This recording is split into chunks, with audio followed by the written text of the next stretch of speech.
I've seen it with some clients in the past that are quite wealthy, but when it comes to understanding investments, they have no clue. You need to understand the market, you need to understand investing, and you want somebody else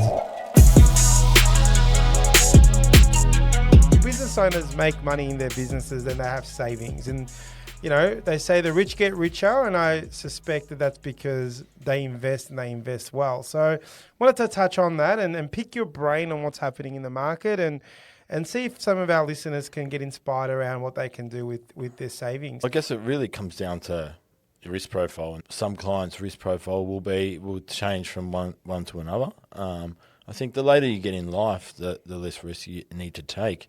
And I guess that also comes down to what assets you got and where you're working from. So if I'm looking at a retiree that needs to live off $50,000, we work backwards and work out, well, on that, how can we generate a $50,000 income? Now, if you just right now in these current economic times, if you got interest rates at 5% or the cash rate at 5%, if you work backwards, you know that I need $1 million to receive an income of $50,000. Okay, now if you needed $70,000, well, we need to take a little bit more risk.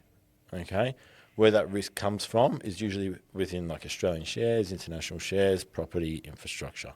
They're your growth assets that we'd be looking at. Whereas somebody that's our age has money in super, for example, knows that they can't touch it for the next 20 years. Why would you need some defensive assets in that portfolio? So you talk about defensive assets. So take us through some of that terminology. What do you mean by defensive, aggressive? All right, so defensive assets will be assets that are less volatile. First one would break down would be cash. What return you're going to get on cash is really what CPI is at the end of the day. People will look at it and say, I could put all my money in a term deposit and get a 5% return, but we've got inflation at 5%. So really, they're giving you a return on your investment, but all it's doing is covering inflation. It sounds like it's a big return at the moment, but really, you're only covering for inflation. So that's the most defensive you can go. Next layer up, you'd probably be looking at would be fixed interest, bonds, global bonds, corporate bonds. They work the same way as a term deposit. You're lending money to a company or the government with a guaranteed income over a specific period of time. They'll pay you your income plus your capital back at the end of the period.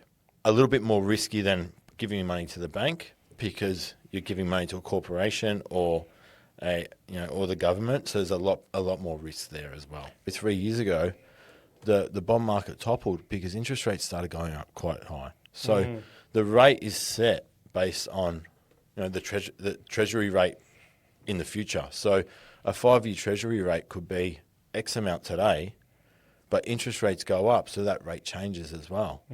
So we saw this happening 3 years ago when interest rates started going up because there's a negative correlation between bonds and interest rates. Okay, if an interest rate goes up, well, bond's worthless. Correct. Well, I can get a better rate on a bond elsewhere, so I'm going to sell this one and try and get a better rate of return. So that's the second tier.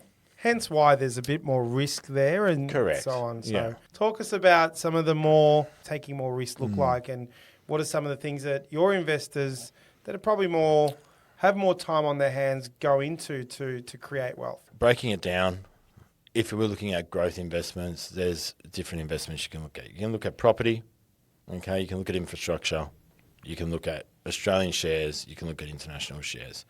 Then you can break it down in different areas from there. Well, infrastructure.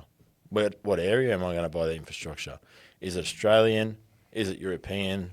Is it? And what is infrastructure? What do you mean by that? Investing in infrastructure. I mean, how do we do that? What is that? Well, investing in infrastructure would be like a company that's doing, let's say, the tolls, for example. Yeah. Okay, so you're buying into that investment there.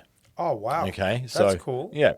A lot of that stuff, if it's direct, a lot of that stuff falls under the wholesale investment sort of things. But there's retail funds out there that they'll be, buying into your infrastructure funds.